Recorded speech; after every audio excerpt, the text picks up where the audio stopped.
Hey, long time no see. Makoto, my old friend. So how was the journey back from Niks? Smooth sailing. I'm pretty tight with Erebos. Oh, I stopped by Shadowmoor along the way to see the Inkfathom Witch. She sends her regards. She recalled many fond memories of outracing the ram gangs with you. Good times.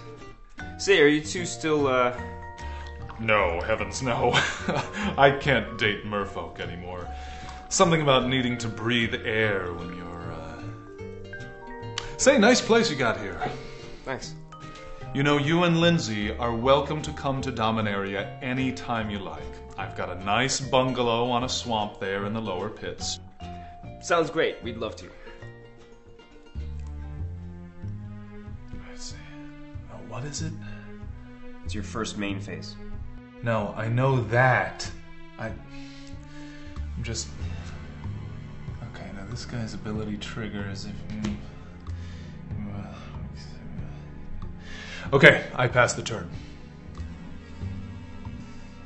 Banishing Light. Really? That's what you drew? Pretty lucky. I mean, I have 2 in my deck. Another land? Are you kidding me? All right, you win. Take it easy, man. It's just a game. Okay, I'm sorry. You know, if you'd sacrificed your spider to get back reprisal 4 turns ago, you'd have won the game. Yeah? Well, what if I did this?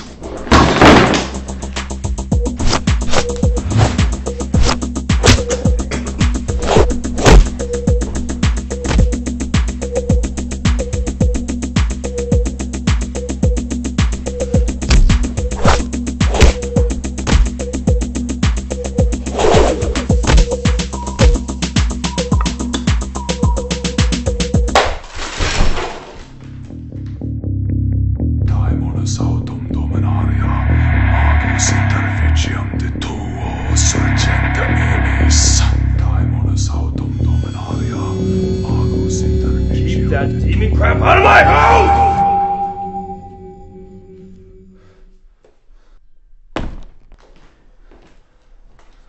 See what happens when you tilt. Come on, let's play game 3.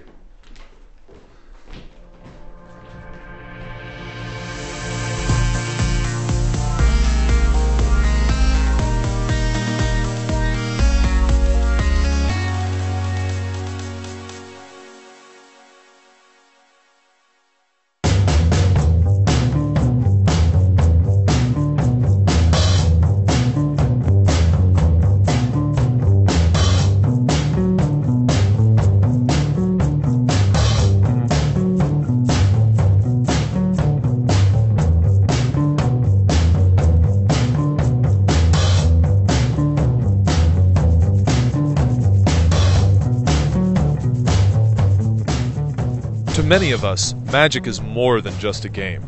It's a mental sport, and the competitive drive and the heat of the moment can create a phenomenon known to gamers around the world. It's called tilt. I'm definitely no stranger to tilt. There's not one thing that's going to make me tilt. Tilt just generally comes from frustration, from when things are just not going your way. Actually, it was at this Pro Tour during round 2 of the second draft where I had an onboard kill if I had just played my bounce fell from my hand. Because I didn't see my opponent's god, Iroha's God of Victory being active, being in creature, so he blocked one of my guys and survived to kill me that game. That put me on really big tilt, but I managed to string it together before the 3rd game and take the match, fortunately for me. I've been playing this game for like 15 years now, and I've been on both the receiving and on the beneficiary end of random circumstances. So, I mean, I just know it's part of the game. It happens. You won't get around it. Like, you will get unlucky, your opponent will get super lucky, and you will get lucky yourself. So, you just have to deal with it. It's part of it. Otherwise, you should be playing chess. Like, if you can't take it, play chess. There's nothing lucky happening there. I don't tilt often, but when I do, it's usually because of an opponent's annoying mannerism or an opponent that just takes themselves too seriously but doesn't quite get it. And if you've played a lot of tournament Magic, you'll understand what I mean. It's rudeness in physical form. That's really what sets me off. When you just get the sense that the person doesn't care about having fun or whether you're having fun. I think just having a rude air about you, and then 1 or 2 things happen during the course of the match that brings that out, and then things take a turn. A lot of it comes from, I think, some degree of either confidence or cockiness, depending on how you want to describe it. But a lot of it just comes from really expecting a lot of great things from yourself, expecting to win matches, to think that you're the better player with a better preparation, better deck, and then you lose. I think the only thing that tilts me is losing to Craig Wesco. Like, it's not because of him, it's because like I always build like mid-range decks that's supposed to beat like white-winning decks that select his place, and I'm like 0-5 against him lifetime. So every time we play, I'm supposed like to be a great favorite in the matchup, and I always lose. So I think right now it's the only thing that really tilts me off. It's mainly telling myself, slow down, take your time, you got this. You just need to not make any mistakes like the previous game. You fool. I definitely take it harder than the average person. I definitely tilt for at least the first 10 minutes after it happens more than the average person, and I'm the first one to admit that it's not good, it's not okay, and that you should really not be taking your frustrations out on others. And I think a lot of the frustrations are with myself, like just not winning for whatever the reasons are. It's very hard for me to deal with because I always expect to win. I want to win. It means a lot to me, but that's part of life, and that's part of games with high variance. So it's just something I have to learn to accept, and I'm trying to learn how to do that better.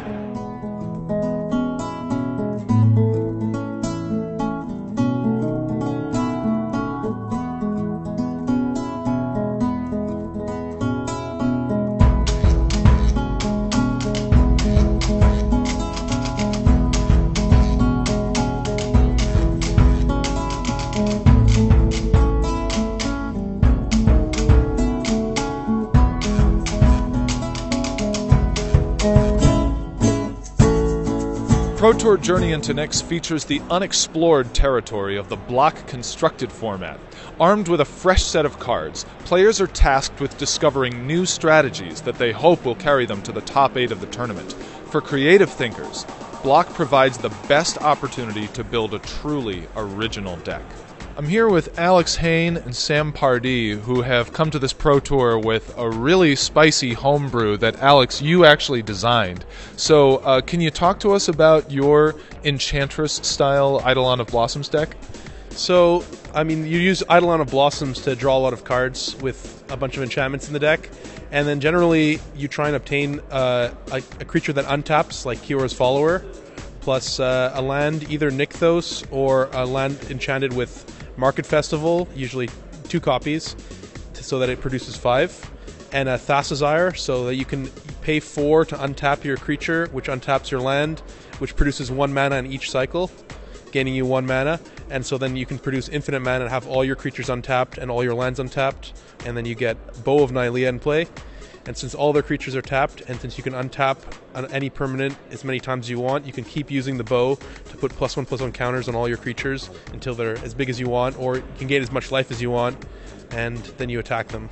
So, Sam, Alex presents this really crazy deck to you, and what do you just say sold right away? No, that is not my style. I like bad creatures that attack and block, and this deck is not full of those. Did you enter this tournament thinking that this deck was nothing less than 100% competitive, or was playing a sweet homebrew just too irresistible? Well, considering I hated most of the other decks in the format, there was definitely some appeal to playing something that's a lot of fun and powerful. But I generally thought that the deck was, while a gamble and weak against some things, has a lot of power, and against the right matchups, you have a very good chance of actually winning the tournament. Yeah, I thought that the deck was really good to either come in last place or first place. I thought, basically, I didn't show up to top 75. I came to win. I didn't want to play like Naya and go 6-3 or 6-4 or whatever. I wanted to play a deck that would either go 10-0 or 0-10 and try to actually win the tournament. And I think this deck gives us the best shot for that. Can you tell us, what about Block Constructed allows players to push the boundaries of deck building? Well, I think it's partly that it's just a very unexplored format, that people haven't put as much work into it as a kind of hive mind. You can come up with some sweet stuff. I love brewing block decks. Hain's homebrew didn't win him the trophy, but it ambushed enough opponents to go 7-3 and finish a respectable 28th place. But while the format is new and difficult to predict, the group that did reach the top 8 included some very familiar faces.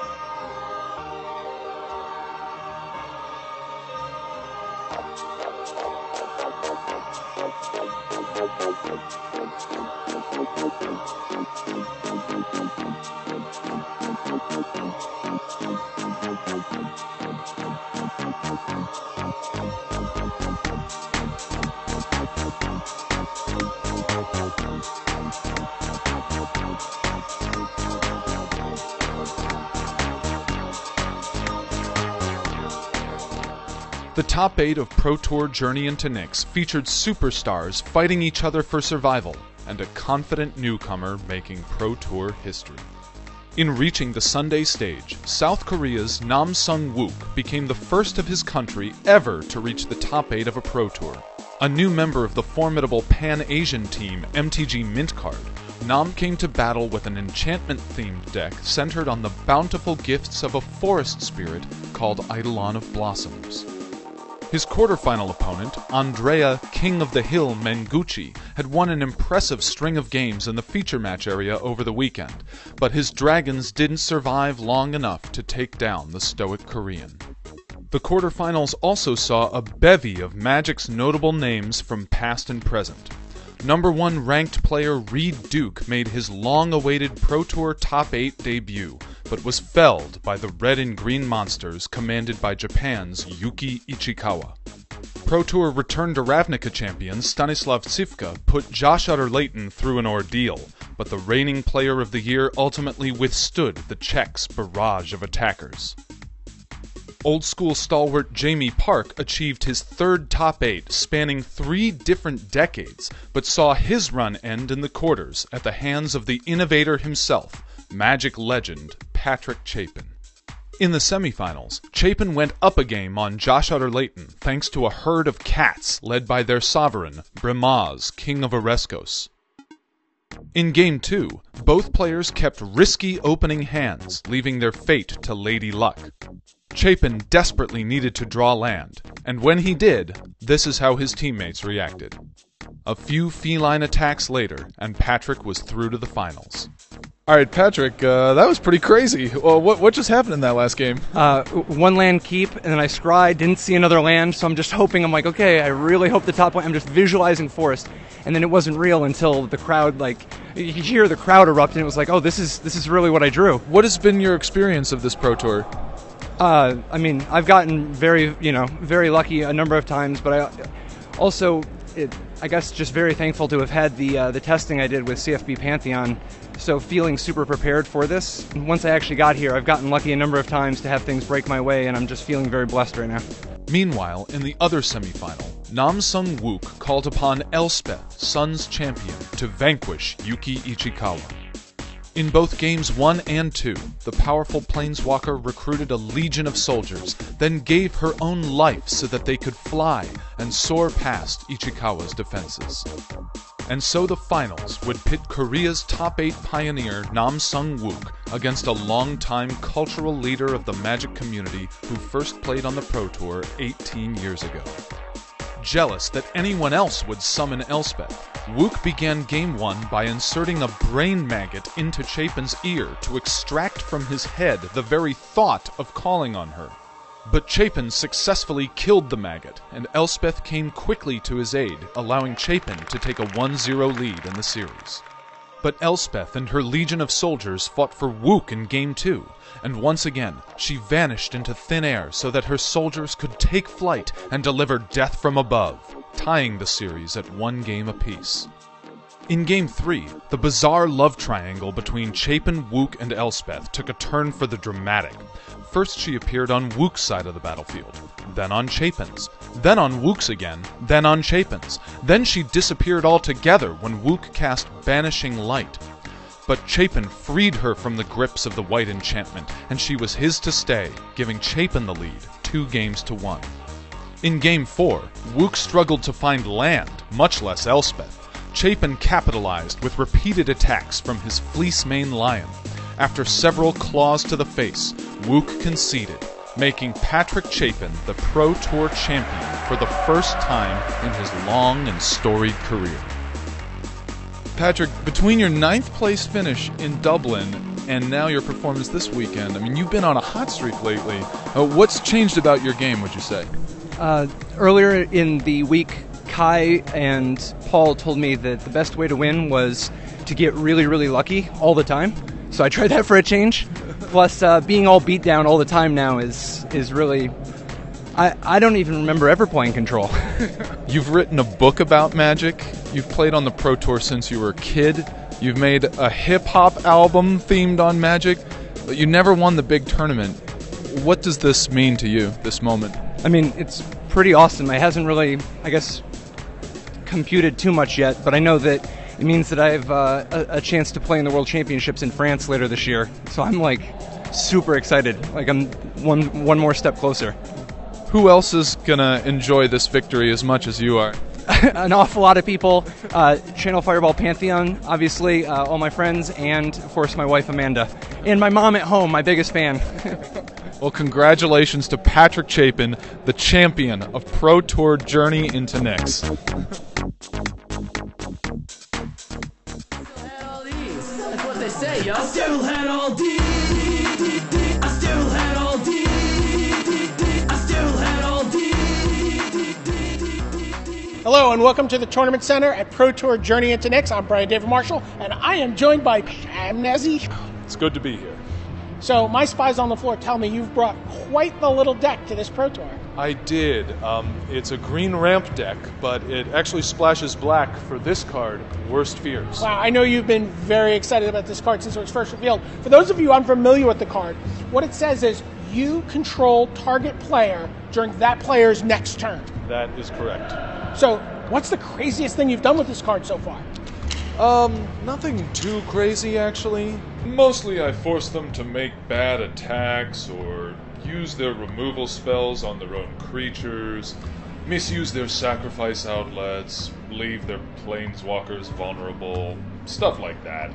It's actually not as insane a spell as it sounds, but it's usually enough to disrupt their game plan and set me up to win on the following turn.